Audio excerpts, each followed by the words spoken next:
आपकी सारी गुफ्तगू में जो ज़्यादा जिक्र हुआ है वो आपकी वालदा का हुआ है जी। वालिद साहब का आपने जिक्र बहुत थोड़ा किया। वालिद साहब की बातें ना काफ़ी लोगों को नहीं पता। ये 2-3 बातें मशहूर हैं वालिद साहब के लिए कि एक जगह तो मैंने उनको कह दिया था कि वालिद साहब जो है उनका इंतकाल हो गया था जब मैं बहुत छोटी थी, तो उनका इंतकाल हो गया था। और कुछ जगह पे मैंने उनके लिए कहा है कि जब मैं पैदा हुई थी तो उससे पहले ही चल बसे थे। तो ऐसी बातें कही हैं, मगर सच पूछें तो पूछ लें। हकीकत ये है कि मुझे नहीं पता मेरे वालिद साहब ज़िंदा हैं या नहीं हैं या कहाँ हैं, मुझे नहीं पता। मुझे सिर्फ ये पता है कि मैं अम्मी के पेट में थी तो अब्बू ने अम्मी को बहुत मारा था और अम्मी के दांत नहीं होते नीचे के, इतनी ज़ोर से मारा था कि वो दांत अंदर हलक के अंदर घुस गए थे और खून सीढ़ियाँ थी अम्मी की। तो नेबर्स वगैरह ने आके अम्मी को बचाया था, हॉस्पिटल लेके गए थे। तो बस अब्बू उस तरह के थे कि गुस्से वाले थे, ज़िम्मेदारियों से भागे हुए थे और फैमिली ख़ानदान बहुत अच्छा था जबकि, मगर उनको कमाने का शौक़ नहीं था। जो उनके बाकी हमारे जो ताया चाचा थे वो बड़े एस्टेब्लिश थे, मगर उनको कमाने वमाने का शौक़ नहीं था। तो अम्मी के पास पैसा था, पैसे वाली थी अम्मी के, अब्बू ख़ानदान फैमिली बहुत रिच थी। तो खैर अब्बू थोड़े से लालची थे, तो इस तरह से मार कुटाई भी करते थे। बस वो इस तरह ही होता था, दोस्ती यारियों में जाके अपना टाइम स्पेंड करते थे और बस पैसों के लिए आते थे, पैसे दो पैसे दो पैसे। तो ये सारी चीज़ें हमें पता थी। तो मेरे दिल से ना अब्बू वैसे ही उतर गया था। जो बाप वो होता है जो रोटी खिलाए, बाप वो होता है जो जिम्मेदारियाँ उठाए, बाप वो होता है जो बच्चों की स्कूलिंग के लिए सोचे, बाप वो नहीं होता जो पैदा करता है। बाप तो वो होता है जो प्यार से रोटी का निवाला खिलाता है और बच्ची की फ़िक्र करता है, उसके फ्यूचर की, बेटी हो बेटा हो जो भी, उसकी फ़िक्र करता है। हमारे अब्बू नहीं करते थे। हमारी अम्मी ही हमारे अब्बू थी, हमारी अम्मी हमारी माँ भी थी, हमें उन्होंने ही पाला पोसा। जब बड़ी हुई तो एक हसरत थी दिल में। स्कूल जाती थी तो देखती थी मेरी फ्रेंड के अब्बू पिक करने आ रहे हैं, वो कोई अपने अब्बू का बता रही है, मेरे अब्बू ने ये दिलाया, मेरे अब्बू ने वो टॉय दिलाया, ये दिलाया। अंदर जलन पैदा। मेरी कभी उन लड़कियों से बनी नहीं जिनके अब्बू जिंदा होते थे। हर दोस्त से पूछती थी तुम अपनी अम्मी को प्यार करती है अब्बू को ज़्यादा?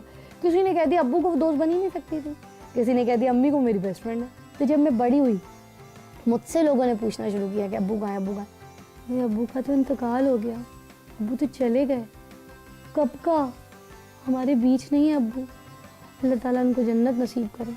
ऐसे बोल बोल के मैंने अपने दिल को तसल्ली दे दी। माफ़ तो कर दिया क्योंकि वो अम्मी के शौहर थे, इसलिए नहीं कि हमारे बाप हैं, अम्मी के शौहर थे इसलिए हमने माफ़ कर दिया। मगर ये बात कोई ठीक नहीं थी जो उन्होंने हमारे साथ किया। लोग तो जिम को प्रेफर करते हैं, आप यहाँ पे क्या करने आती हैं? खर्चे से तो बच के रहना चाहती हूँ।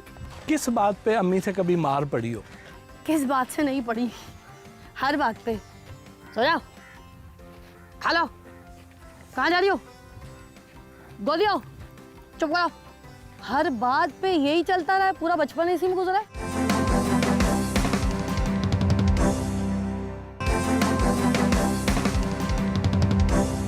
इस हुस्न और रानाई का राज एक्सरसाइज, जॉगिंग या कोई टोटका? देखिए टोटके तो ज़िंदगी में चलाने ही पड़ते हैं, चाहे खुश रहने के लिए या सेहत के लिए।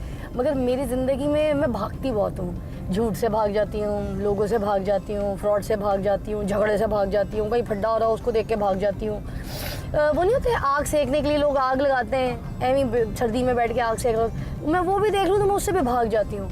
तो मैं सेहत के लिए भी भागती हूँ। एक्चुअली मेरी सेहत का राज है भागना। काम से तो नहीं भागती? काम से नहीं भागती। काम वो चीज़ है ना जो आपको रिस्क भी देता है, आपको सेहत भी देता है, आपको ग्रूमिंग भी देता है और आपको एनर्जी और चार्म देता है। तो मैं इन सब चीज़ों के साथ नहीं भाग सकती। ये तो मेरे दोस्त हैं, इनके साथ तो जीना। इतनी मसरूफियत, हर वक्त बिजी बिजी बिजी, फिर कैसे मैनेज करती हैं टाइम इस जॉगिंग के लिए, एक्सरसाइज के लिए? बड़ा अच्छा सवाल है। वैसे लोगों को लगता है मैं बहुत बिजी हूँ, मैं मुझसे फारिग इंसान दुनिया में पैदा ही नहीं हुआ, काम ही नहीं करती मैं। देखिए जब से शादी हुई तो हार्डली मैं साल की एक सीरियल करती थी। उसके बाद जब से फराल पैदा हुई है तो मैंने सीरियल्स को बायकॉट कर दिया। मैं सीरियल्स ड्रामा नहीं कर सकती, कुछ सुबह जाऊँ मैं रात को 8 घंटे की या 12 घंटे की शिफ्ट में करा ही नहीं सकती, मैं आर्टिस्ट हूँ, मैं नहीं हूँ। तो मैंने इसलिए एंकरिंग का शोबा चूज़ कर लिया क्योंकि मैं अपना बोलती चालती कुछ अच्छा हूँ। तो मेरे लोगों को बोलना पसंद है कि जो भी ऊट पटांग कुछ पटांग बोल देती हूँ, लोग उसको ज़रा फॉलो कर लेते हैं। तो मैंने कहा चलो ठीक है, पर इसी स्टाइल को बेचते हैं आगे, जब यही लोग पसंद करते हैं तो यही बोलो, इसी का जो है ज़रा फ़ायदा उठाते हैं। तो मैंने होस्टिंग की फील्ड अपना ली और मैं सिर्फ होस्टिंग में हार्डली 2, 3, 4 या 6 घंटे देती हूँ और बाकी टाइम फिर फराल को देती हूँ। और सुबह सुबह उठ जाती हूँ क्योंकि मैं माशाल्लाह बोलना नहीं चाहिए, मगर लगता है कि हम जैसे लोगों को भी ये बात बतानी चाहिए। अभी भी आप आए हुए थे तो मैं अंदर पहले अपने नमाज का काम करी थी, तो आई डोंट लीव माई नमाज नो मैटर व्हाट। जो मेरे मीडिया के लोग हैं ये जानते हैं इस बात को। तो मुझे लगता है आज थोड़ी सी दीन की भी रस्सी पकड़ी हुई, तो इसलिए अल्लाह ने मेरे भी रास्ते आसान किए हैं। कभी इत्तफाक हुआ हज पे या उम्रे पे जाने का? नहीं जा नहीं सकी। अम्मी का इंतकाल कैंसर से हुआ था, तो अम्मी की बहुत बुरी हालत थी, बहुत सफ़र किया अम्मी ने। आपको पता है कैंसर पेशेंट क्या होता है, पता ही नहीं था अम्मी जा रही हैं। तो अम्मी का वीज़ा लग गया था, मेरा भी हो गया था। मेरा तो पासपोर्ट ही नहीं बना था ज़िंदगी, पहली मरतब पासपोर्ट इस चक्कर में बनवाया था कि हमने जाना है वहाँ पे, और इंशाल्लाह ताला हमारी दुआएं कबूल होंगी और हम वहाँ पे ज़ियारत करेंगे। तो बस अम्मी का बुलावा आ गया, अम्मी चली गई। तो जहाँ पर अम्मी चली गई तो आपको पता है 70 माह से ज़्यादा प्यार करने वाला अल्लाह की ज़ात।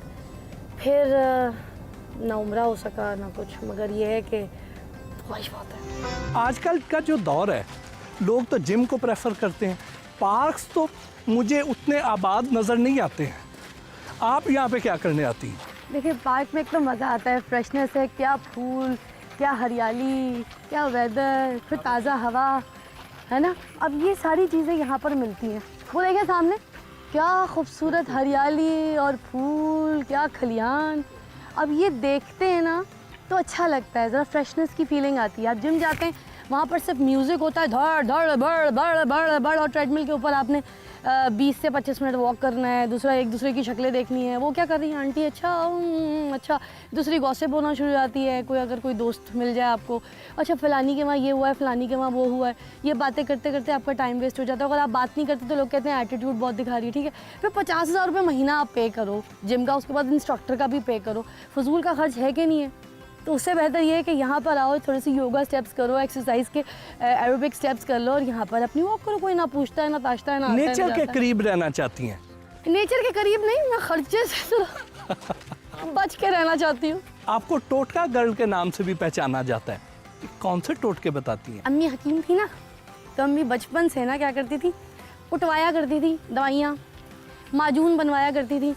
अब इतने सारे अम्मी के क्लाइंट आते थे, कोई किसी बीमारी का मरीज़ होता था, कोई किसी को कुछ अमराज होते थे, तो वो कहते थे कि ये दवाई चाहिए। अब अम्मी के पास इतने असिस्टेंट नहीं होते थे, एक लड़का एक लड़की होती थी, वो दवाइयाँ बनाती थी अम्मी के साथ, गोलियाँ, मीठी गोलियाँ सब। तो फिर मैं क्या किया, ड्रॉप्स, तो मैं क्या करती थी कि अम्मी के साथ ही घुसी रहती थी, जैसे ये मेरे अंदर घुसी रहती है। इसी की उम्र से मैं दवाइयाँ अम्मी के साथ मिलकर कूटती हूँ, तो वो सारी दवाइयों की ना थोड़ी बहुत रेसिपीज़ मुझे पता है। तो मैं इसलिए लोगों को टोटके बताती हूँ कि सेहत के हिसाब से, शुगर के हिसाब से, ब्लड प्रेशर के हिसाब से। मैं वाहिद लड़की हूँ जो खाने पकाती है, मगर खाने वो होते हैं जैसे बिरयानी है तो वो भी डाइट, कौरमा है तो भी डाइट, निहारी है वो भी डाइट, तो मैं इन खानों को भी डाइट बना देती हूँ। किस बात पे अम्मी से कभी मार पड़ी हो? किस बात से नहीं पड़ी, हर बात पे। तो जाओ खा लो, कहाँ जा रही हो, गोदी आओ, चुप करो। हर बात पे यही चलता रहा है, पूरा बचपन इसी में गुजरा है।